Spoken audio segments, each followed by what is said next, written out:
del curso de lenguaje 1 y a nosotros nos tocó hablar sobre el origen indoeuropeos.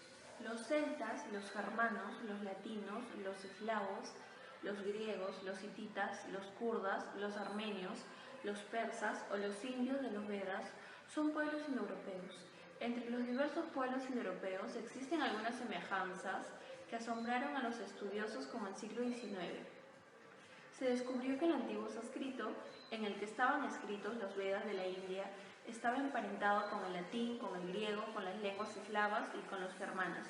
Eso significa que entre todos esos pueblos existe un parentesco racial, porque lo único seguro es que estos pueblos hablan lenguas que tienen un origen común. Se les ha llamado indoeuropeos porque uno de sus extremos está en la India y el otro en Europa. Aunque se trata de un neologismo un poco extraño que mezcla una nación con un continente. Otras denominaciones son indogermanos o indo-islandeses, que une la India con la nación más alejada de ella, Islandia. También se ha empleado indocetas o indo-irlandeses. Otras propuestas son quizás más razonables, pero tienen el inconveniente de cierta desagradable revelación política, arios y endoarios. Arios son todos los pueblos iranios. Irán significa país de los arios, como los kurdos, los persas, los medos, los armenios e incluso muchos pueblos escitas, como los osetas y los alanos. Pero actualmente la palabra arios se asocia inevitablemente, al menos en Europa, con las teorías racistas del nazismo.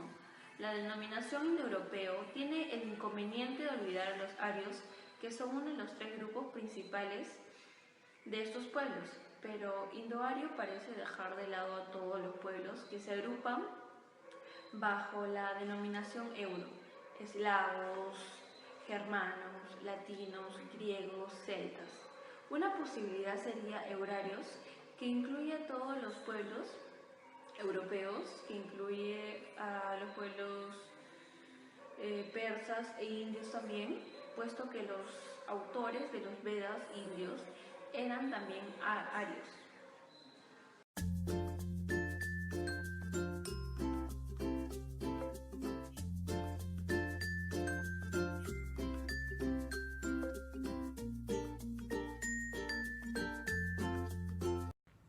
Según el criterio genético, el origen de estas lenguas se formula en base a un hecho importante.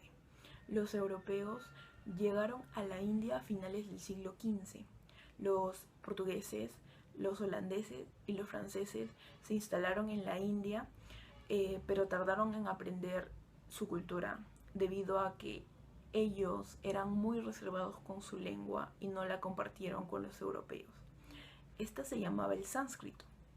Según el señor William Jones, un hombre prodigio que desde los 6 años ya dominaba más de 5 lenguas, formuló una hipótesis en base al sánscrito que, a pesar de que tenía un parecido con el griego y el latín, decía que era mucho más perfecto que el griego, más rico que el latín y más refinado que ambos. Esta lengua la conocían muy pocas ciudades.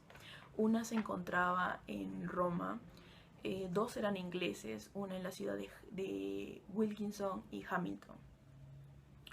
El criterio genético ha afectado al latín y al griego y a agrupar a varias lenguas según su taxonomía. Se clasifican de esta manera por su parecido fonético, gramatical y léxico en lugares distintos, ya que estas van evolucionando las variedades lingüísticas a través de la historia.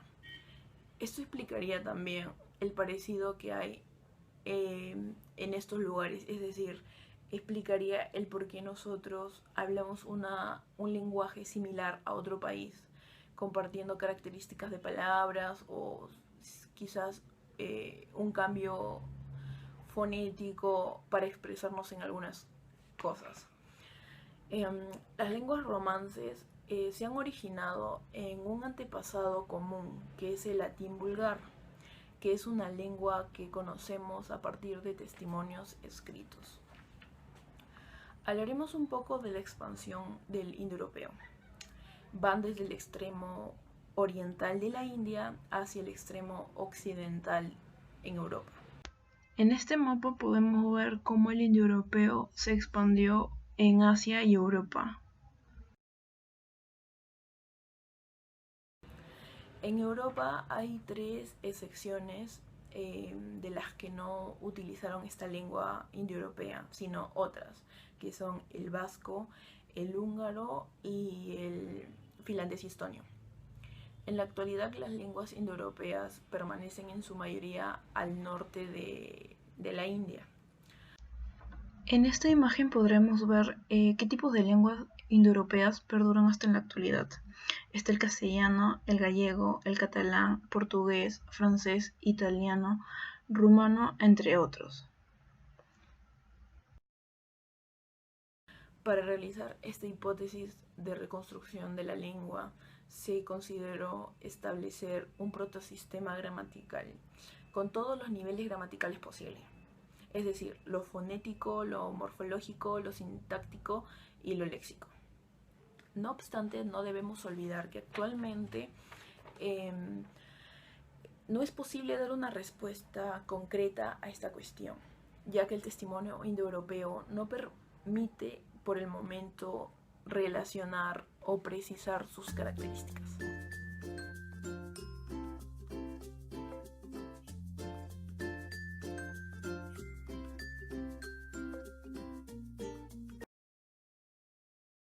Bueno, a mí me tocó exponer una de las teorías del indoeuropeo. Un grupo de pueblos procedentes de la India y Medio Oriente emigraron rumbo hacia Europa, un continente prácticamente deshabilitado, no había existencia. De este pueblo indoeuropeo surgieron algunas civilizaciones más grandes hacia Europa, tales como los griegos, los vikingos, los germánicos, los romanos y claro, los celtas. Estos pueblos pudieron haber emigrado hacia otros lugares o rumbos a Europa, ya sea por problemas internos o con otras naciones, o bien por sequías o pestes, la cual los indoeuropeos llegaron a los Urales y el mar Caspio, cruzaron el mar Negro y llegaron hacia Europa Oriental y a los Balcanes.